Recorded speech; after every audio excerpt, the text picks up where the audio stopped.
नमस्कार, मी पंजाब डक. मी माझ्या शेतात आणि या ठिकाणी एक महाराष्ट्रातल्या शेतकऱ्याला अंदाज देणार आहे. कारण की राज्यामध्ये खूप ठिकाणी काल देखील खूप ठिकाणी गारपीट देखील झाली. कोल्हापूर त्या पट्ट्यामध्ये तिकडं लातूरकडे झाली. तर आज देखील अहिल्यानगरकडे पाऊस चालू आहे आणि शेतकऱ्याचे फोन येत आहेत की आणखीन वातावरण कसं आहे. तर राज्यातल्या सर्व शेतकऱ्याला सांगायचं 23 आणि 24 आणखीन 2 दिवस विखुरलेल्या स्वरूपाचा एक अवकाळीचं सावट आहे. म्हणजे 25-26 तारखेपर्यंत राज्यात अवकाळीचं सावट आहे. म्हणून हा अंदाज राज्यातल्या सर्व शेतकऱ्यांनी लक्षात घ्यायचा. त्याच्यानंतर राज्यामध्ये 27 तारखेपासून राज्यात परत उन्हाचा पारा वाढत जाणार आहे. उन्हाचा पारा वाढत जाणार आहे. उष्णतेची लाट येणार आहे. म्हणून हा अंदाज लक्षात घ्यायचा. मग सांगायचं झालं तर ही लाट मग उष्णतेची पूर्व विदर्भ, पश्चिम विदर्भ, दक्षिण महाराष्ट्र, उत्तर महाराष्ट्र, कोकणपट्टी, खानदेश सगळीकडं म्हणजे मात्र 26 तारखेच्या नंतर 27 तारखेपासून चांगलं उन्हाचा पारा वाढणार आहे. म्हणून हा अंदाज सर्व शेतकऱ्यांनी लक्षात घ्यायचा. मग राज्यातल्या सर्व शेतकऱ्याला सांगू इच्छितो, मराठवाड्यातल्या देखील शेतकऱ्याला सांगू इच्छितो की मराठवाड्यामध्ये परभणी जिल्हा झालं, नांदेड जिल्हा झालं, लातूर जिल्हा झालं, बीड जिल्हा झालं, धाराशिव जिल्हा झालं, लातूर जिल्हा झालं, संभाजीनगर, जालना जिल्हा, हिंगोली जिल्हा, नांदेड जिल्हा. तर ते शेतकऱ्याला सांगू इच्छितो की आणखी 3 दिवस म्हणजे आज 22, 23 आणि 24च्या दरम्यान फक्त विखुरलेल्या स्वरूपाचा तुरळक ठिकाणी अवकाळी पावसाचं सावट आहे. म्हणून हा अंदाज मराठवाड्यातल्या शेतकऱ्यांना लक्षात द्यायचा. विदर्भात देखील आणखीन 2-3 दिवस सगळीकडे नाही, पण अवकाळीचा वेग दररोज 1 दिवस आड भाग बदलत अवकाळी मध्यरात्रीच्या येणार आहे. म्हणून हे देखील विदर्भातल्या सर्व शेतकऱ्यांनी अंदाज लक्षात घ्यायचा.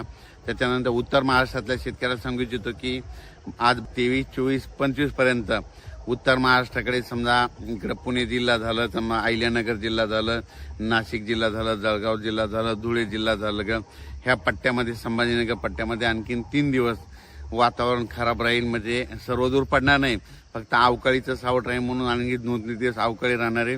पण 27 तारखेपासून पुन्हा परत तीव्र उष्णतेची लाट येणार आहे.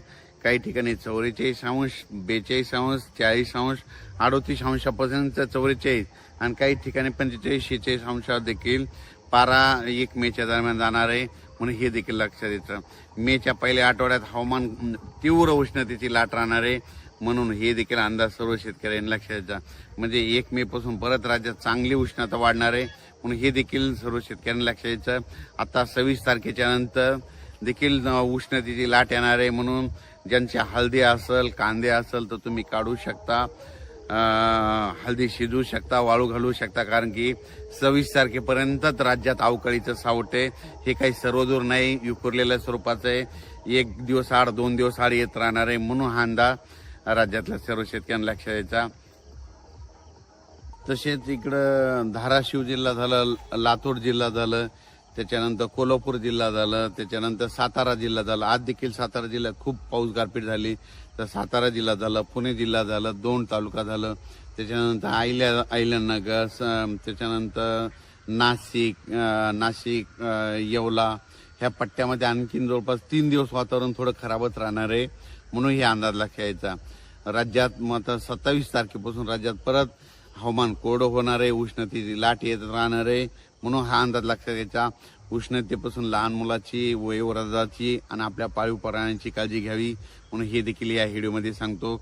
1 मेच्या पहिल्या आठवड्यात चांगली उष्णतेची तीव्र लाट राहणार आहे. म्हणून हे देखील लक्षात घ्यायचं. मुंबई, पुणे, नाशिक ह्या पट्ट्यात देखील आणखीन जवळपास 24, 25, 26च्या दरम्यान तिकडे देखील वातावरण खराब राहील. म्हणून हे लक्षात घ्यायचं. पण 2026च्या बाबतीत सांगायचं झालं तर 2026ला मात्र सरासरी इतका पाऊस पडणार आहे, चांगला पाऊस पडणार आहे. परतीचा पाऊस मात्र जास्त होणार आहे. पिकं चांगली येणार आहेत. म्हणून ही सर्वप्रथम शेतकऱ्याच्या आनंदाची बातमी. दुष्काळ वगैरे काही पडणार नाही. जूनमध्ये देखील पाऊस असणार आहे, जुलैमध्ये पडणार आहे, ऑगस्टमध्ये पडणार आहे, सप्टेंबर ऑक्टोबरमध्ये देखील पडणार आहे आणि 13 नोव्हेंबरला थंडी येणार आहे. म्हणून हे लक्षात यायचं. म्हणजे सांगायचं झालं यावर्षी पाऊस असा राहील की पिकाला लागेल तसा पडणार आहे. फक्त परतीचा पाऊस जरा जास्त पडणार आहे. म्हणून हे अंदाज सर्व शेतकऱ्यांना लक्षात यायचा. आणि तुम्हाला सांगतो, कालच अक्षय तृतीया झाली होती.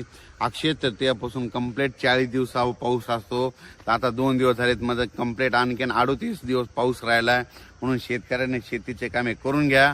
आम्ही पाहू शकता आणखीन बघा, आज आम्ही सगळे कामं आटपून घेतलेली आहेत.